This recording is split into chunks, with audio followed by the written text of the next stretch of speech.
estudando tudo isso, concluiu que massa atrai massa. Dois corpos que estejam, não é extensivo, é semi, né? Dois corpos que estejam próximos um do outro se atraem com uma força que é diretamente proporcional ao produto de suas massas, inversamente proporcional ao quadrado da distância entre eles. Se eu tenho duas massas, elas vão se atrair, e a força de atração entre elas pode ser calculada pela lei de atração das massas de Newton.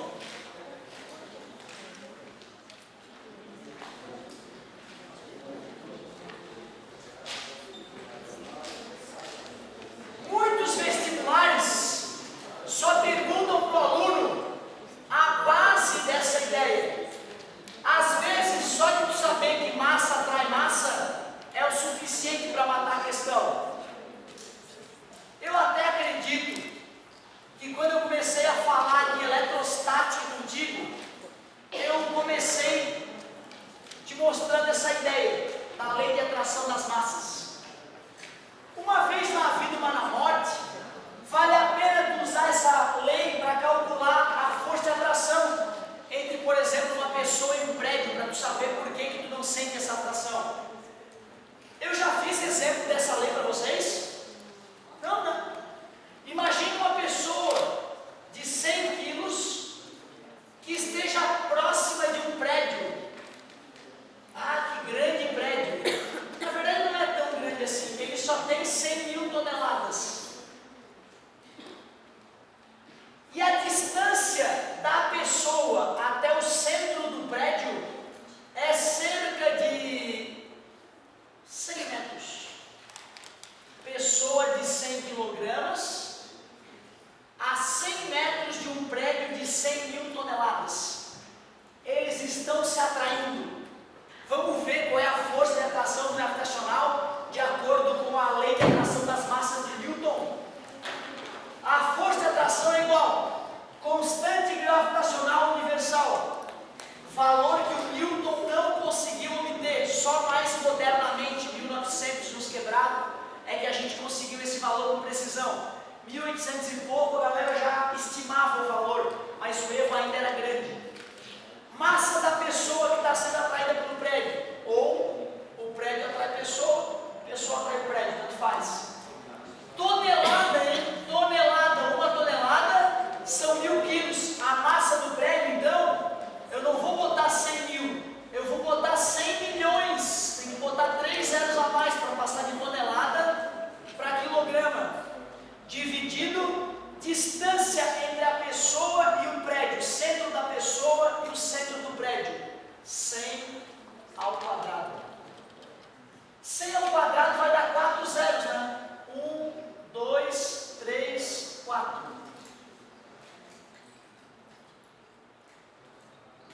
10 na menos 11 com 1, 2, 3, 4, 5, 6, 10 na 6.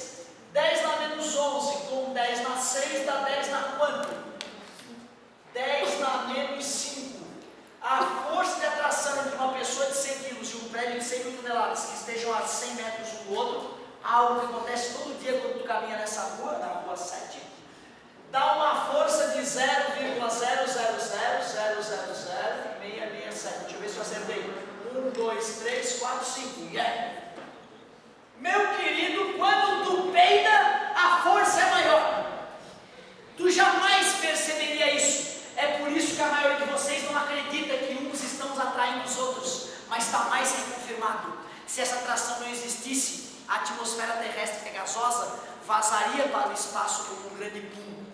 Então, na verdade, a atração gravitacional está confirmada quando tu respira. A atmosfera terrestre está na Terra, em contato com a Terra, porque a atração gravitacional a mantém ali. A Lua não tem atmosfera, porque a atração gravitacional da Lua não é o suficiente para aprisionar gás ao seu redor. Exemplo bobinho, não que não possa aparecer no vestibular, mas é um exemplo raro de a gente precisar fazer. O legal é o que vai acontecer agora. Usando essa ideia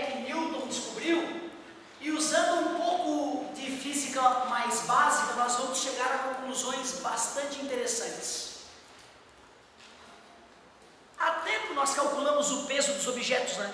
Eu acho que desde o final do fundamental, lá no 9º ano, a antiga 8ª série, acho que vocês eram 8ª série ainda, né? Não era 9º ano ainda, né? Eu sou da 8ª série. A galera da antiga 8ª série, do atual 9º ano, já calcula peso. Mas tu vê que é uma sacanagem com as criancinhas, né? Tu vai lá e fala para a criança o seguinte: olha, para calcular o peso é M vezes G. M é a massa, G é a aceleração da gravidade. A criança, coitada, mal sabe o que é massa ainda. Nem sabe o que é aceleração, quanto mais aceleração da gravidade. Mas ela já sai calculando. Só que hoje veio a verdade, né? Hoje apareceu a verdade. A Terra me atrai. E para eu calcular a atração, essa é uma maneira secundária. A maneira honesta é usar a minha massa, a massa do planeta Terra e a minha distância até o centro do planeta. Dá bem mais trabalho, né, calcular o meu peso para aquela nova fórmula. Não custa lembrar também, meus amigos, já te mostrei as leis de Newton, né? Teve aquela aula rapidinha das leis de Newton. Eu te mostrei a segunda lei de Newton, que a gente carinhosamente chamou de física, meu amor. Um vestibular mais apimentado não vai te fornecer a fórmula do peso, porque na prática ela não existe. Essa fórmula, meus amigos, é a aplicação da segunda lei de Newton e um corpo que está em queda livre, né? Quando a minha caneta está em queda livre, quem é que faz força nela? A Terra, atraindo. Como é o nome dessa força? Peso. Então, em queda livre, a força resultante é o peso. A massa continua a massa. E a gente chama a aceleração adquirida na queda de aceleração da gravidade. Então, tu vê, as crianças nem conhecem a segunda lei de Newton e já estão usando. É fundamental que vocês entendam que P igual a M vezes G é essa fórmula aplicada na queda livre de um objeto. Eu calculava peso dessa maneira e funciona. Funciona. E agora eu descobri que para calcular peso é desta maneira. As duas maneiras estão corretas. Quer dizer que quando eu tenho um planeta com uma certa massa M e uma pessoa ou um objeto qualquer com uma massa Mzinho, aceitas que a distância da pessoa até o centro do planeta é o raio do planeta? Se eu for calcular o peso da pessoa por essa fórmula, ou pela outra fórmula, é para dar o mesmo resultado, né? Peso é M vezes G. E a força gravitacional é constante gravitacional, massa da pessoa, massa do planeta, dividido pela distância da pessoa com o planeta ao quadrado. Se eu corto a massa da pessoa de um lado e do outro da equação, eu descubro que a aceleração da gravidade no planeta depende de quê? A aceleração da gravidade na superfície do planeta depende apenas da massa do planeta e do raio do planeta, e nada mais. Então, meus queridos, muito antes de a gente colocar aquele robozinho lá em Marte, aquele robô agora que está lá em Marte, passeando em Marte, muito antes de a gente chegar até lá, nós já sabíamos a aceleração da gravidade na superfície marciana, porque nós já sabíamos como calcular, nós já sabíamos a massa e o raio de Marte, nós já sabíamos, até porque se nós não soubéssemos com grande precisão a aceleração da gravidade marciana, nós jamais teríamos conseguido pousar o robozinho lá. Nós fomos para lá para outras coisas, né? Não para saber a aceleração da gravidade. Aceleração da gravidade na superfície de um planeta. Aceleração da gravidade na superfície do planeta. Aliás, deixa eu te perguntar, a Terra é perfeitamente redonda? Não, né, cara? A Terra é achatada.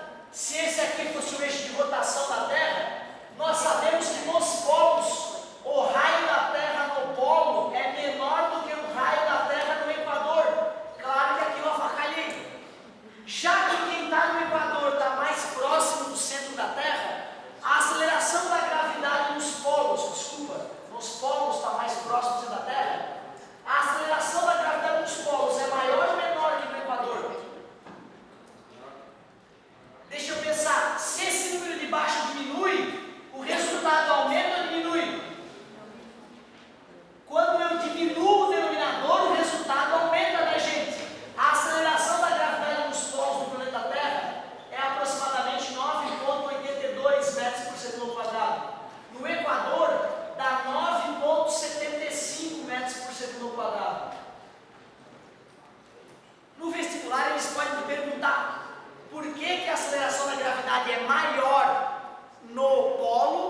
que no Equador?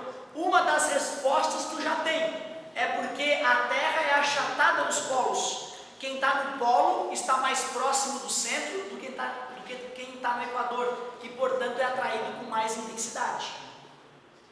Mas tem um outro fator que corrobora para essa diferença. Vocês já ouviram falar num brinquedo chamado samba? Tem nos parques de diversões, é um disco que fica girando. A brincadeira consiste em sentar na beira do disco e se sentir espremido contra a parede enquanto o disco gira. Se não houvesse a parede, as pessoas cairiam do disco, porque uma pessoa que está em movimento tem de continuar em movimento, retilíneo e uniforme, NR1. Por inércia, as pessoas tendem a passar reto enquanto o disco gira. Como tem uma parede segurando as pessoas, elas se sentem presas no disco, empurradas contra a parede. Porém, sempre tem um engraçadinho que levanta, se achando o rei do equilíbrio, e vai para o meio do disco. O cara que está no meio do disco, a brincadeira para ele acabou. É fácil ficar no meio do disco, o difícil é ficar na extremidade. Pensa, se essa sala estivesse girando, o chão girando, eu estou bem no centro da sala. Enquanto o meu corpo dá um quarto de volta, a galera que está no fundão da sala sai do fundão e vai para aquela parede e volta para aquela parede. Né? Enquanto o meu corpo fez isso, a galera que está lá no fundão fez isso. Saiu de lá, foi para aquele canto, voltou para aquele canto. Vão se arrombar, né? Enquanto eu estou tranquilinho, que gostoso. A galera está sendo jogada para um lado e para o outro ferozmente. Por isso que para a brincadeira ser divertida, tem que ficar no lugar certo, sentado lá na extremidade, né? Se sentindo pressionado contra a parede. Tu aceita que o morador do Equador terrestre e o morador do polo terrestre estão num grande samba? Quem está bem, não tem ninguém agora lá, tá? Mas imagina que um cara esteja bem no polo terrestre. O eixo de rotação da Terra está passando por ele. Em 24 horas, essa pessoa, se ficar lá parada, vai dar uma volta em torno dela. Né? Em compensação, o sujeito que está no Equador vai dar uma volta ao mundo junto com a Terra. Né? Entende o que eu digo? Se a Terra está girando, quem está no Equador terrestre dá uma volta ao mundo junto com a Terra em 24 horas. Quem está no polo do planeta Terra não dá a volta, gira em torno do próprio corpo só. Ou seja, é o equivalente a quem está no polo, é o cara que está no centro da brincadeira, chamada samba, e quem está no Equador é o cara que está sentado no lugar adequado. Quem que vai se sentir jogado para fora? Entre aspas, é o cara que está no Equador, né? Portanto, o fato de a aceleração da gravidade no Equador ser menor que a aceleração da gravidade nos polos, tem esses dois fatores. O fato de a Terra ter os polos achatados e o fato de a Terra girar. Esses são os dois fatores que fazem com que no polo a gravidade seja maior do que no Equador. Isso tem várias consequências. Por exemplo, se o cara vai fazer um recorde mundial de salto em altura, se ele fizer essa prova no Equador, a Confederação Internacional de Atletismo não vai aceitar o recorde mundial, porque os outros recordes mundiais não foram realizados no Equador. Então é covardia. Esse cara vai ganhar alguns milímetros que seja no salto dele, pelo fato de a gravidade ser menor no Equador. Tu vê, até esse tipo de coisa pode influenciar. Um avião comercial, não importa se ele está voando no polo ou no Equador, vai voar igual. Agora um caça de guerra, se o computador dele não estiver regulado adequadamente para a gravidade local, ele pode cair, apenas com aquela diferença de aceleração da gravidade. Outra coisa curiosa é o seguinte, ó, satélite. Satélite é uma coisa corriqueira em nossas vidas hoje, né?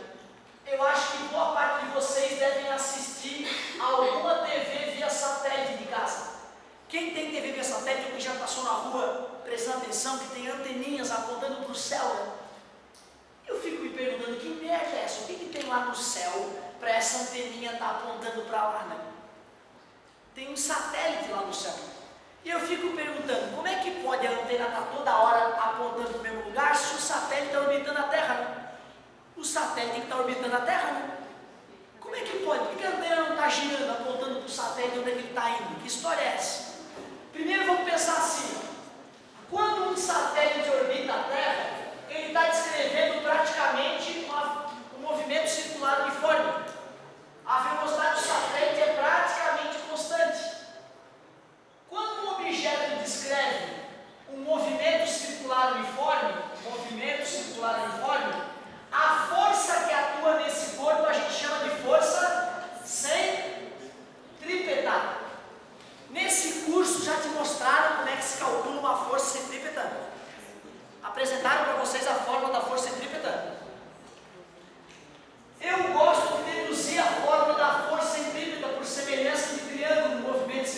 forma.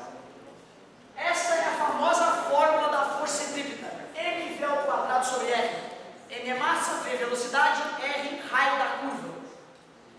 Porém, da onde vem essa força centrípeta que atua no satélite e obriga o satélite a orbitar em torno da Terra? Da onde vem essa força? É uma força gravitacional. É a lei de atração das massas que nos permite calcular essa força. Quando um satélite orbita a Terra, a força centrípeta é igual à força gravitacional. A força centrípeta, mv ao quadrado sobre r, é igual a força gravitacional, constante gravitacional universal, massa do satélite, massa do planeta orbitado, distância do centro do planeta até onde está o satélite, que é o raio da curva. É justamente o raio da curva que o satélite executa.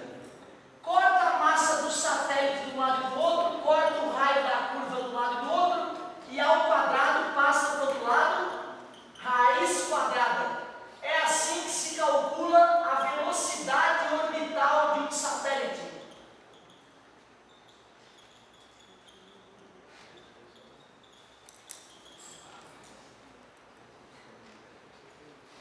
Do que depende a velocidade orbital de um satélite? Depende da massa do satélite? Essa massa aqui é a massa do satélite? Não, é a massa do satélite, é o mzinho, que foi cortado na equação. Esse mzão é a massa do planeta. E o que é o R? O R é o raio da curva, né? A velocidade orbital de um satélite depende só da massa do planeta orbitado e da altura em que o satélite orbita, ou seja, do raio da curva. Vocês lembram que algum tempo atrás teve um astronauta brasileiro que estava em órbita? Apareceu até no Jornal Nacional ao vivo. Marcos Pontes, o nome do cara. Esse cara apareceu em todas as questões de física do país no ano seguinte. Vocês já viram, acho, alguma cena de astronauta em órbita, né? Ele parece o quê? Ele parece que está flutuando, né? Por que ele parece estar flutuando? Será que é porque a aceleração da gravidade é baixa? A maioria das pessoas acredita que o astronauta parece flutuar porque a aceleração da gravidade é pequena onde ele está. Mas, quer saber? A Estação Espacial Internacional, ela está a algo em torno de 300 km de altura. É aqui do lado, aqui para cima. O raio do planeta Terra são 6.500 km, meus amigos. Se eu me afasto do planeta Terra a 300 km, ele não vai deixar de me atrair. Ele continua me atraindo ferozmente. Aliás, por que o satélite ou a nave espacial orbita a Terra se não houvesse atração gravitacional? Se não houvesse atração gravitacional, a nave tenderia por inércia a passar reto. Quando um planeta é orbitado por um objeto, é óbvio que esse objeto está sendo atraído pelo planeta. É isso que o faz orbitar. Ou seja, o astronauta flutua não é porque a gravidade é baixa. Tira isso da tua cabeça, isso é um delírio. Imagina que eu estou no elevador e de repente o elevador cai. O freio falha, o cabo arrebenta, eu e o elevador caindo. Quem cai mais rápido, eu ou o elevador?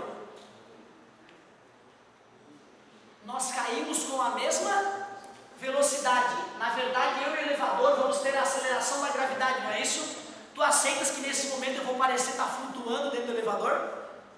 E o que é orbitar o planeta Terra se não cair em torno dele? Prestem atenção no que eu vou te dizer. Quando a minha ficha caiu, eu fiquei chocado. Visse mais ou menos um raio da curva. Vou aumentar a velocidade de lançamento. Quando eu aumentei a velocidade de lançamento, o raio da curva aumentou ou diminuiu? O raio da curva aumentou ou diminuiu quando eu fiz o segundo lançamento? Aumentou, né? Imaginem vocês que eu pegasse essa tampa de caneta e arremessasse tão forte que o raio da curva que ela descrevesse fosse igual ao raio da Terra. Essa tampa vai bater no chão de novo? Não, né, cara? É isso que é orbitar um planeta. Orbitar um planeta é cair para sempre em torno dele. Por que então que o astronauta parece estar flutuando dentro dentro da Estação Espacial Internacional, é porque a velocidade orbital dele é igual à velocidade orbital daquela nave. E, portanto, eles têm a mesma velocidade. E é isso que dá a sensação de flutuação. Esse fenômeno é chamado imponderabilidade. Imponderabilidade. Nome bonito, hein? Imponderabilidade. Isso é explicado pela velocidade orbital. A velocidade orbital não depende da massa de quem orbita.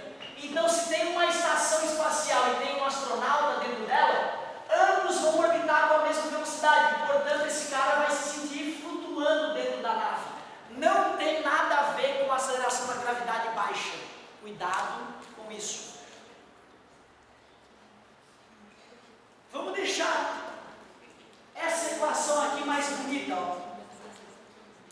Essa equação é a aceleração da gravidade na superfície do planeta. E se eu quiser calcular a aceleração da gravidade numa certa altura em relação ao planeta, tu aceita que se eu me afastei do planeta numa certa altura h, essa distância do planeta até o satélite vai aumentar h, né? Então tu vê, ó, se eu quiser melhorar essa equação, eu poderia escrever ela dessa maneira. Ó. A aceleração da gravidade onde está o satélite. Constante gravitacional universal, massa do planeta, raio do planeta mais altura de órbita do satélite. Quanto mesmo que eu disse que é o raio da Terra, alguém decorou? 6.500 km, parabéns. E qual é a altura típica que um satélite orbita? 200 km, 300, tem satélite que orbita mais distante, mas é raro. Para quem não sabe, tem milhares de satélites orbitando a Terra, tá? Se eu quiser calcular a aceleração da gravidade numa certa altura da superfície terrestre, a única coisa que eu fiz é que eu somei essa altura, ó, no R. Geralmente essa altura é bem pequena comparada com o raio da Terra, portanto a aceleração da gravidade no satélite é relativamente alta. Se aqui é 9.8, lá às vezes dá 9, 8.9, 8.5. O satélite tem que estar muito distante da Terra para a gravidade, para a aceleração da gravidade lá ser baixa. E mesmo sendo baixa, não explica a flutuação do astronauta dentro da nave. Isso é outro fenômeno que eu já te expliquei. Agora, eu ainda não expliquei o fato de a antena da Sky ou da GVT ou de qualquer outra operadora estar apontando sempre para o mesmo lugar, né? Vocês aceitam que eu posso escolher a velocidade orbital do satélite para ele ter a mesma velocidade de rotação da Terra? Se um satélite que orbita a Terra pelo Equador demora 24 horas para completar a volta dele, tu aceita que ele vai estar girando junto com a Terra? Essa é a Terra, esse é o satélite. Eu posso regular para isso acontecer, né? Desde que ele orbite no Equador. É isso que acontece com todas as TVs via satélite. A operadora que controla esse satélite fez com que o satélite orbitasse a Terra pelo Equador e demorasse 24 horas para dar a volta em torno da Terra. Assim, tem algumas luzes no céu noturno que não são estrelas, que são satélites. Algumas se mexem, passam piscando. Às vezes podem ser aviões, mas se tu vê que é muito alto, é um satélite. Não tem nada de anormal nisso. Agora, se um dia tu percebe que tu mora no Equador, tu mora lá no Equador, aí um dia tu percebe que perto da tua casa uma estrela nova surgiu, um brilho novo surgiu no céu. E aquele brilho está sempre ali, parado, naquele mesmo lugar, lá está aquela nova estrela, surgiu ontem. Não é uma nova estrela, é um satélite geoestacionário. Por que geoestacionário? Porque ele parece estar estacionado em relação ao ponto da superfície terrestre. Porque o tempo de órbita dele é justamente as 24 horas de rotação da Terra.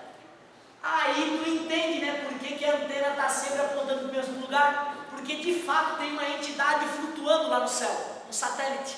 E é ele que emite as ondas de rádio ou as micro-ondas que faz com que tu receba teus programas prediletos. Eu te pergunto, será que não tem nada que aconteça lá em cima que faça o satélite sair do lugar dele. Vocês sabiam, por exemplo, que quando a luz bate no teu corpo, ela te empurra? Tu não sente, tá? Mas quando a luz bate na tua pele, ela gera uma pressão na tua pele. Eu pergunto, quando o Sol bate no satélite, será que o Sol não poderia deslocar o satélite? Será que não pode ter algum tipo de perturbação que faça o satélite mudar de posição? Então tu vê, né, cara, como é que será que a Sky regula o satélite dela quando o satélite gira um pouquinho? E aí a galera em casa, meu Deus, cadê minha antena, meu programa predileto, caramba, vai chegando a hora, essa antena não vem para o lugar. Como é que será que a operadora do satélite corrige isso, né? Tu acredita que quando a gente lança um satélite tem uma porrada de gás dentro dele? Gás. Então se o satélite, por exemplo, começou a ir para frente por algum motivo errado, eu jogo o gás para frente e aí o satélite volta para a posição dele. Se o satélite começa a girar, eu jogo o gás no sentido oposto e o satélite volta para a posição dele. Tu acredita que diariamente os satélites estão sendo regulados na posição adequada para que, por exemplo, a Sky não acabe? Vai que um dia dá pau no satélite da Sky, caiu o satélite da Sky. Tu imagina quantos milhões de brasileiros sem TV? Imagina a grana que para de cair nessa empresa. Imagina quanto essa empresa paga para a dona do satélite. Um satélite custa às vezes bilhões para lançar, tá? Milhões é o mínimo. Quando eu lanço um satélite, eu já lanço ele com uma carga de gás de pelo menos 20 anos, para que ele 20 anos fique regulando lá. Mas quando esse gás acabar, acabou o satélite. Claro que aí eu vou deixar um pouquinho de gás no final, para quando o satélite chegar próximo do final da vida dele, eu chegar e jogar um monte de gás e fazer ele sair da órbita e ir para a região de lixo espacial. Já tem um monte de lixo espacial orbitando a Terra, das, né, várias coisas que nós fizemos em volta da Terra. Inacreditável, né, cara? Não dá para acreditar que a tua TV é tão tecnológica assim, né? Que tanta gente teve que estudar tanta física e engenharia para jogar coisas orbitando a Terra lá no céu. Loucura! E como é que se escapa da gravidade de um planeta? Eu quero escapar da gravidade de um planeta. Como é que eu faço? Como é que eu calculo quanta velocidade eu preciso ter para poder escapar da gravidade de um planeta? Eu não sei se a dedução vai dar tempo, mas o objetivo é te mostrar que a velocidade de escape é bem parecida com a velocidade orbital, só que aparece um 2 na fórmula, dentro da raiz. Eu te pergunto, eu posso dizer que a velocidade de escape é o dobro da velocidade orbital? Não, né? Não, porque aquele 2 não está fora da raiz, está dentro da raiz. Alguém lembra quanto é que é a raiz de 2? 1.4 é um ótimo número, 1.41 para ser bem preciso. Isso significa que a velocidade orbital, a velocidade de escape é 41% maior que a velocidade orbital. Aceitável?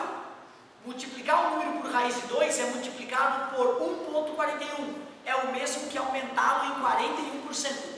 Aceitável? Como é que se deduz a velocidade de escape? Pensa comigo.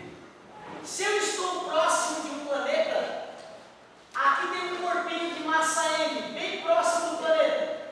Aí eu afasto esse corpo até uma certa altura, até uma certa distância em relação ao centro do planeta. Esse planeta estava atraindo esse corpo. Essa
0,1. 1 dividido para 1000, 0,001. 1 dividido para 1 milhão, 0,000001. 1 dividido para infinito, 0,00000. Quanto? 0. Vocês têm que aceitar essa ideia. Dividir por um número infinitamente grande dá um resultado infinitamente pequeno. 0. Quando um objeto estiver infinitamente distante do planeta, toda a energia gravitacional se transformou em energia cinética. Se eu igualar esta fórmula, a fórmula do trabalho da força gravitacional, com a fórmula da energia cinética, alguém lembra a fórmula da energia cinética? Obrigado, amigo. mv² sobre 2. Se eu pego o trabalho da força gravitacional e igualo a energia cinética do corpo, mv² sobre 2, surge a fórmula que eu queria mostrar para vocês. Ao quadrado passa a raiz quadrada. É a velocidade de escape. É quando toda a energia gravitacional se converteu em energia cinética. Olha, na verdade a raiz de 2 não é 1,41. É 1,4142, 3 pontinhos. Se eu aumentar em 41% a velocidade de um corpo que orbita a Terra, eu ainda não me desprendo da Terra. Agora, se eu aumentar em 42%, eu me desprendo. Tu vê, né, cara? Se eu quiser ir para a Lua, eu tenho que entender disso. Impossível chegar até a Lua sem saber quanto tempo deixar os foguetes atuando para que a velocidade da nave seja suficientemente alta para se desprender da gravidade terrestre e parar na Lua. Apesar de tudo isso estar muito bem resolvido, tem muita gente que não acredita que o homem foi à Lua. Eu te peço para ir na internet e pedir fotos de satélite, pesquisar fotos de satélite de telescópio da Lua. Você vai perceber que nas fotos de satélites e telescópios da Lua, tem um Jeep estacionado lá. É o rover, é o Jeep que a NASA botou lá na Lua. Certo, galera? Não se esqueçam, a física que eu te ensino é só uma redundância de tudo que aconteceu na história humana. Se eu estou te ensinando isso tudo,